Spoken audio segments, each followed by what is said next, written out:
त्यांनी आपलं मनोगत या ठिकाणी व्यक्त करावं. आदरणीय भैया साहेब.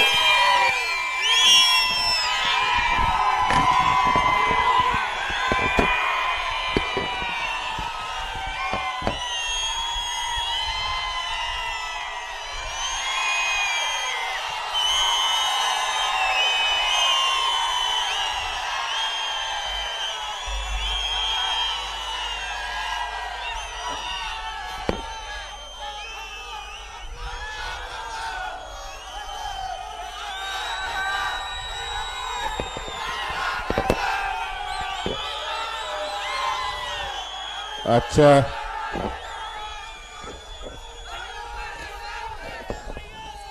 अरे बोलू द्या.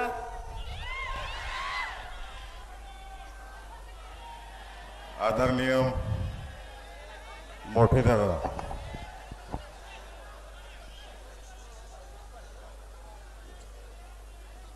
राष्ट्रवादी काँग्रेस शरद पवार पार्टीचे प्रदेशाध्यक्ष, आमच्या सर्वांचे मार्गदर्शक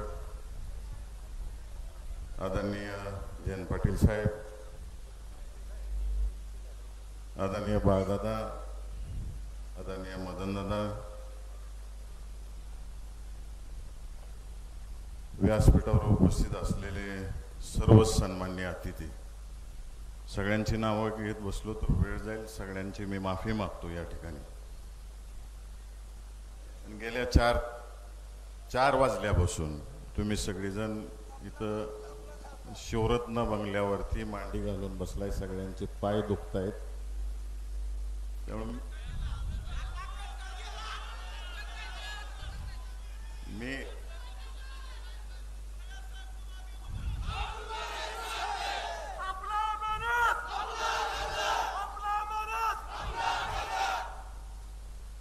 आज आदरणीय सकार मर्शींच्या समाधीला साक्षीला ठेवून आपण सगळेजण या ठिकाणी जमलेलो. या महिन्यात अशा अनेक योग आहेत. मी 11 तारखेला राजीनामा दिला. ज्यांनी या देशामध्ये समाजाची सुधारण्याची क्रांती घडवली, त्या दिवशी महात्मा फुलेंची जयंती होती.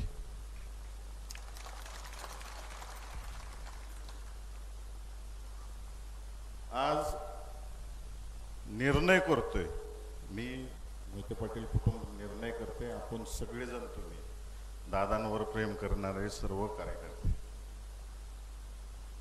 आज निर्णय करतो. आणि योगायोग बघा, ज्यांनी आपल्याला देशाला समाज व्यवस्थेची राज्यघटना लिहून दिली, ते परमपूज्य भारतरत्न डॉक्टर बाबासाहेब आंबेडकरांची जयंती आहे.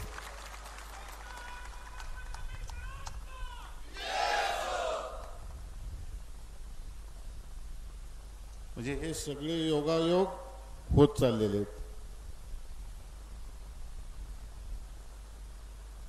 आणि आवर्जून सगळ्यांना सांगायचं की सकार मर्शी शंकरराव मोहिते पाटील साहेबांनी कधीही कोणताही निर्णय करायचा झाला तर जनतेला, कार्यकर्त्यांना विश्वासात घेतल्याशिवाय निर्णय केलेला नाही. साहेब पहिल्यांदा शेकापमधून काँग्रेसमध्ये जात असताना सगळ्यांना विचारात घेतलं, या शिवरत्न बंगल्यावरच विचारात घेतलं आणि मग प्रवेश केला. तीच परंपरा आपण 2019 साली तुम्हाला सगळ्यांना विचारून निर्णय घेतला. आणि आज सुद्धा मोहिते पाटील परिवार तुम्हाला विचारल्याशिवाय कोणता निर्णय घेणार नाही. 2019 साली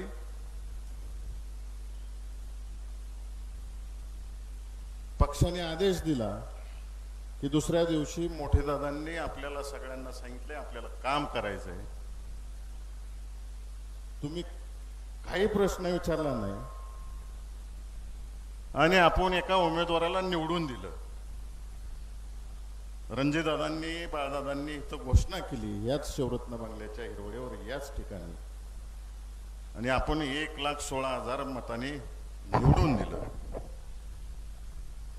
त्याच्या पाठोपाठ कधी नव्हे ते सोलापूर जिल्हा परिषदेमध्ये आपले जिल्हा परिषदचे माळशिरस तालुक्यातले 8 सदस्य कोणतंही पद न घेता भारतीय जनता पार्टीला आपण पहिल्यांदा झेडपीच्या स्थापनेपासून पहिल्यांदा सत्ता आणून दिली, कायदेशीर कारवाईला पुढे गेले. त्याची इतिहासात नोंद झाली. माळशिरसला आपण आमदार दिला. पंढरपूर मंगळवेढ्यात सुद्धा आदरणीय दादांना मानणाऱ्या कार्यकर्त्यांनी पोटनिवडणुकीत आमदार निवडून दिला. पक्षाने जे जे कार्यक्रम सांगितले ते कार्यक्रम आपण सगळ्यांनी राबवले. हे सगळं करत असताना मला आवर्जून सांगायचं आहे की दादांनी खासदार असताना खासदार निधी काय असतो हे प्रत्येक गावाला ओळख करून दिली. इथं जमलेले सगळ्यांनी सांगा, तुमच्या गावात एक ना एक काम तर आहे दादांचं. विरोधी पक्षात राहून त्या विभागाच्या मंत्र्यांकडून कसं काम करून घ्यायचं हे मोठे दादांनी गडकरी साहेबांकडून करून दाखवलं. आज उनी पालखी मार्ग, साताऱ्यावरून जाणारा पंढरपूरला रस्ता, साताऱ्यावरून जाणारा लातूरचा रस्ता, सगळे सिमेंट रस्ते, पालखी मार्ग, नॅशनल मार्ग कुणाच्या काळात मंजूर झाले. मोठे दादा जेव्हा खासदार होते गडकरी साहेबांना पत्र दिले. आज 6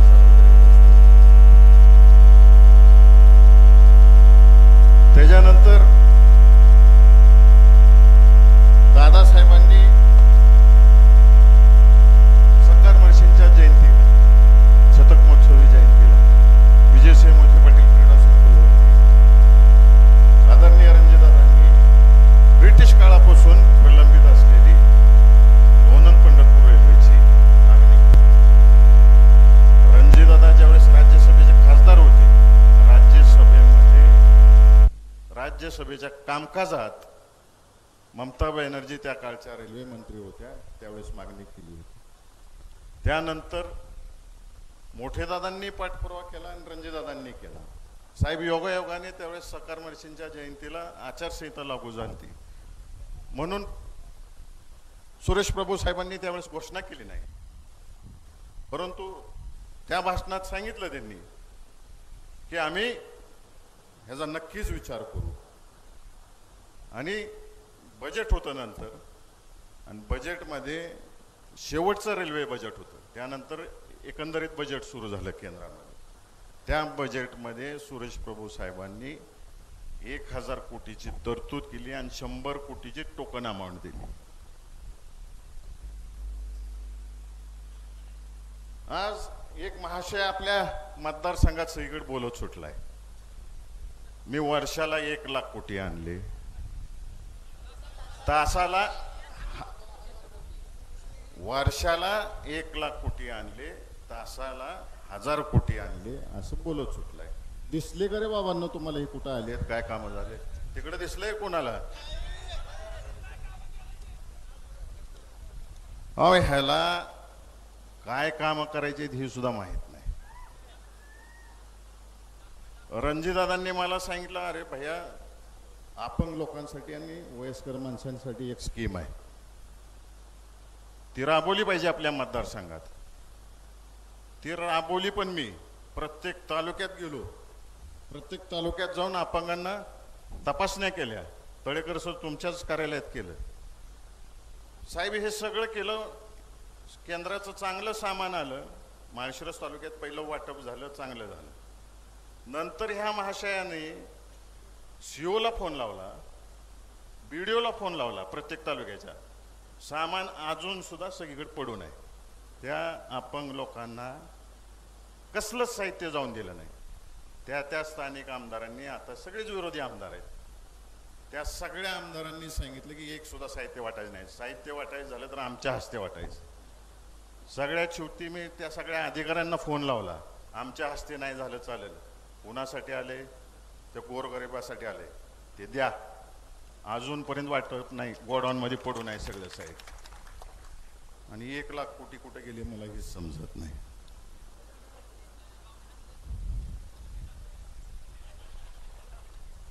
आदरणीय दादासाहेबांनी नीरा देवगरचं धरण जेव्हा मंजुरी करायची होती 80च्या दशकामध्ये, निलंगे साहेबांसमोर प्रेस्टिजचा इश्यू केला आणि ते धरण मंजूर करून घेतलं. नंतरच्या काळात रामराजे साहेबांनी सुद्धा त्यात योगदान दिलं. आणि आपल्या सगळ्यांना माहिती आहे की विदर्भाचा जेव्हा अनुशेष निघाला तेव्हा पश्चिम महाराष्ट्रातल्या सगळ्याच योजनांवरती राज्यपालांनी बंदी घातली.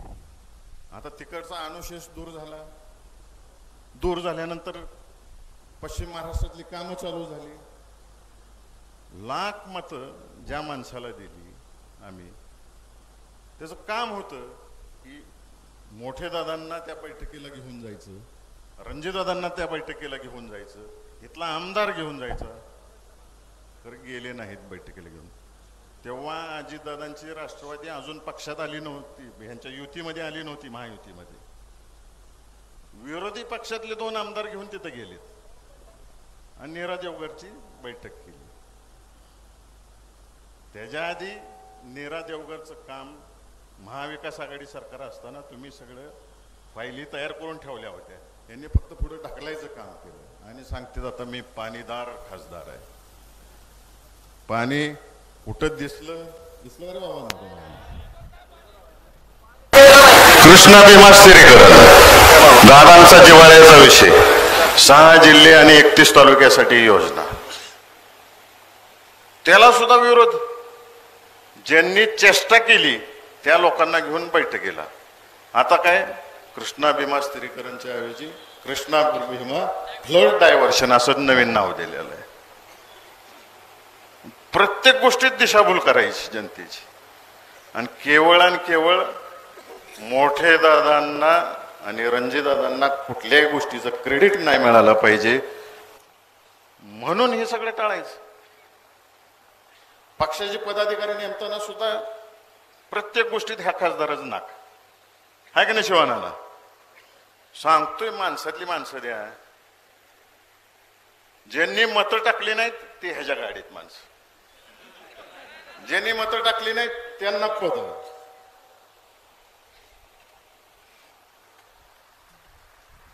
दिवाळीच्या पाडव्याला मी इच्छा व्यक्त केली मला खासदार की पदासाठी मी इच्छुक आहे म्हणून. आणि मी फिरत राहिलो सगळ्या मतदारसंघामध्ये. 13 मार्च का काय तर त्याच्या आसपास यांची उमेदवारी जाहीर झाली. मग म्हणलं आता घरी बसू, काय गरज नाही, पुढच्या वेळेस कधी. परंतु माळशिरस तालुक्यातल्या जनतेने तसंच माढा लोकसभा मतदारसंघातले जे कार्यकर्ते आमच्या आजोबांपासून आतापर्यंत जे प्रेम करतायत ते प्रत्येकाने मोठे दादांना आणि बाळदादांना भेटायला सुरू केलं. भैयाला आमच्या गावात पाठवून द्या, आम्हाला बोलायचं आहे. मग बाळदादांनी सांगितलं सगळ्यांनी आणि मोठे दादांनी सांगितलं जावा, प्रत्येक गावात जावा आणि लोक काय म्हणते ते ऐकून घ्या. साहेब मी प्रत्येक गावात गेलो. आमच्या आजोबांपासून सरकारमर्शी पासून दादा रणजितदादा यांनी प्रत्येक गावात आपापली पदं असताना काय काय दिलं ह्याची उजळणी करून देत होते आम्हाला. हे केलं ते केलं. बऱ्याच वक्त्यांनी उजनीच्या विषयावरती बोललेत, ह्याच्यावर बोललेत, पुन्हा मी त्याच्यावर बोलत नाही. परंतु सगळ्यांनी जी आठवण करून दिली. एका गावात मला तरुण पोरांनी सांगितलं उभा राहणारा असेल तर गावात यायचं, नाहीतर यायच नाही. हाय असं गाडीतनं बसान जावा म्हणली. करमाळ्यातला आहे, बरोबर आहे ना? करमाळ्यातला विषय त्या दिवशी माघारी जायचं म्हणली. आणि दादांना पण सांगा जाईल तिथं. असंच पट्टा सुरू झाला. मी हे सगळं दररोज मोठे दादांना येऊन सकाळी सांगत होतो. कुटुंबातले आम्ही सगळेच येऊन सांगत होतो असं असं सगळेजण म्हणते. आणि त्यानंतर वेदना सांगायला सुरुवात केली. बऱ्याच जणांनी सांगितलं दुधाच्या दरात सांगितलं, शेतकऱ्यांचे काय व्यथा हे सांगायला सुरू केलं, पाण्याची परिस्थिती काय आहे सांगायला सुरू केलं. एवढ्या वेदना शेतकऱ्यांच्या ऐकायला मिळायला लागल्या. मग त्या दिवशी ठरवलं मी की आता माझ्यासाठी नाही मला उभं राहायचं. जसं मगाशी मी सांगितलं त्या गावात की कारभारी घरचा चांगला लागतो, कारभारी नीट असलं की घर नीट चालतं. या सोलापूर जिल्ह्यातील आणि माढा लोकसभा मतदारसंघातील लोकांना चांगला कारभारी पाहिजे.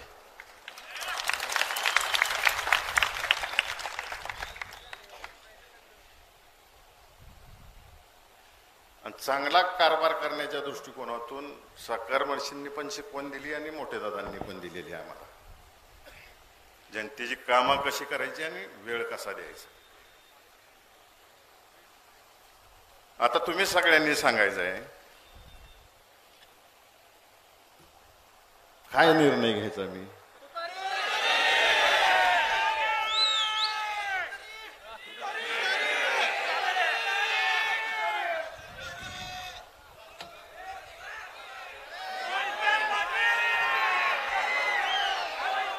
तुमच्या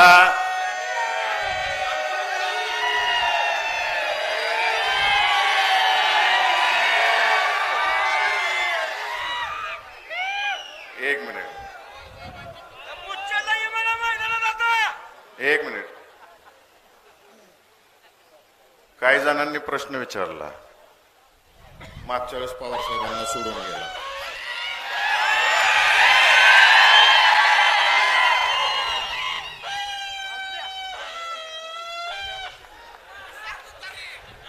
मागच्या वेळेस पवार साहेबांना तुम्ही सोडून गेला असा प्रश्न विचारला.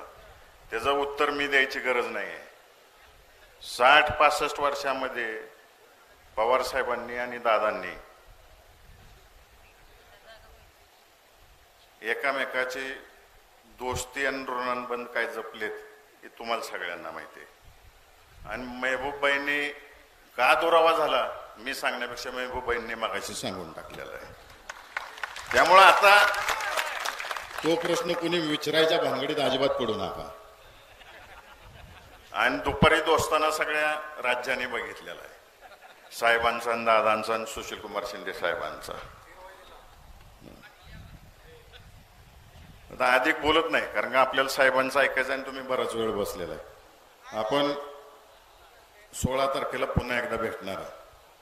फक्त एका माणसाला मला आज उत्तर द्यायचं आहे. एका माणसाला आपण त्याला निवडून दिला आहेत ना.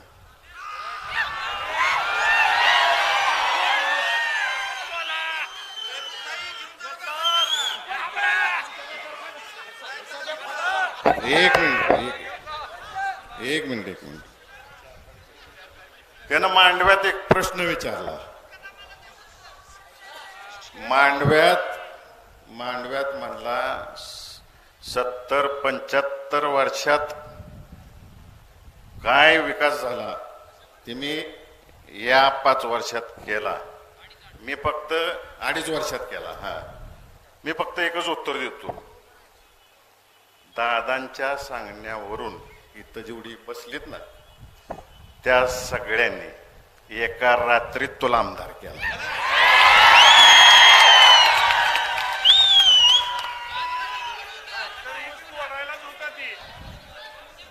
आणि तुला एका रात्रीत तुझं पार्सल माघारी पेडला पाठवायचे आमच्या.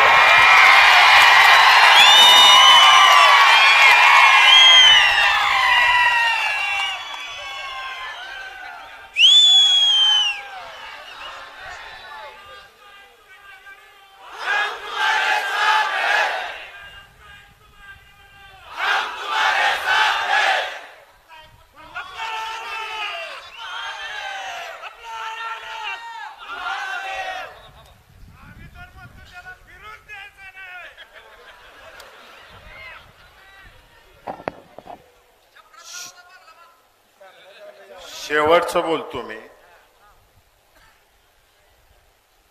तुम्ही जे कुटुंबावरती 3 पिढ्या प्रेम करताय, सकारमध्ये मार्गदर्शी आदरणीय मोठे दादा यांच्या विचाराला, यांच्या संस्काराला एवढा सुद्धा तडा जाऊन देणार नाही, एवढं सांगतो तुम्हाला.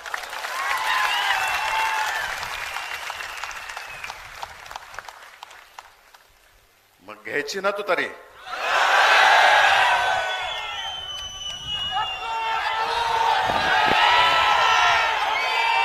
आपल्या सगळ्यांच्या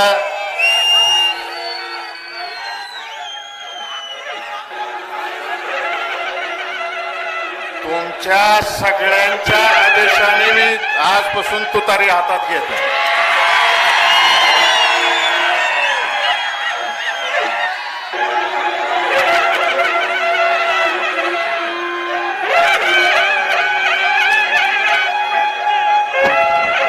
राष्ट्रवादी काँग्रेस पक्षामध्ये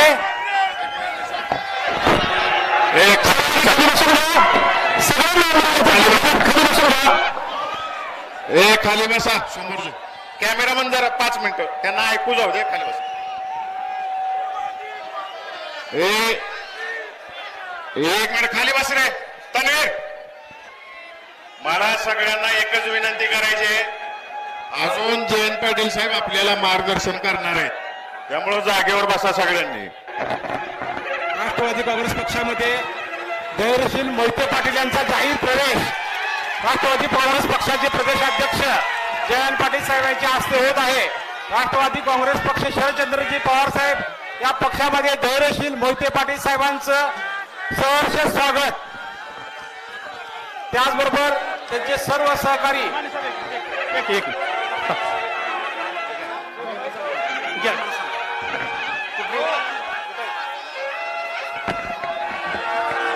शिवाजी कांबळे माडा, भारत पाटील माडा, संजय टोलपे माडा, शंकरराव पागल माडा, गंडेश्वर माडा.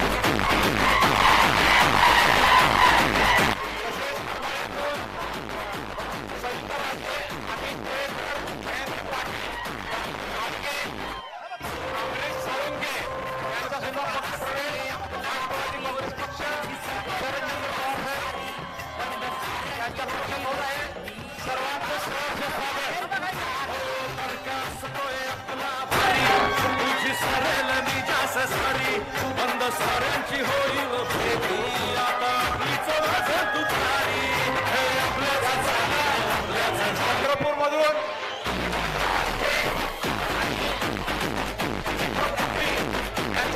प्रवेश प्रदेशाध्यक्ष जयंत पाटील साहेबांच्या हस्ते होत आहे. नावं घेऊन झाली.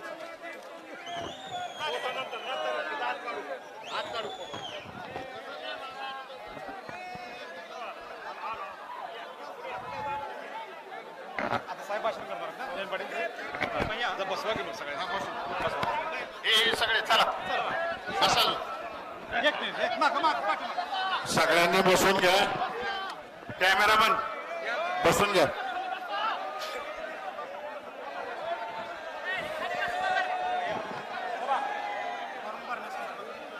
सांगतोय हो. एक खाली बसून घ्या. एक कॅमेरामन खाली बसा. चला. आदरणीय जयंत पाटील साहेब आपल्याला मार्गदर्शन करणार आहेत. मला फक्त इथं जमलेल्यांना सांगायचं आहे की 16 तारखेला आपल्या प्रचाराचा नारळ संध्याकाळी 5 वाजता शिवरत्न बंगल्यावरती फुटेल. आणि आता साहेब आपल्याला मार्गदर्शन करतील.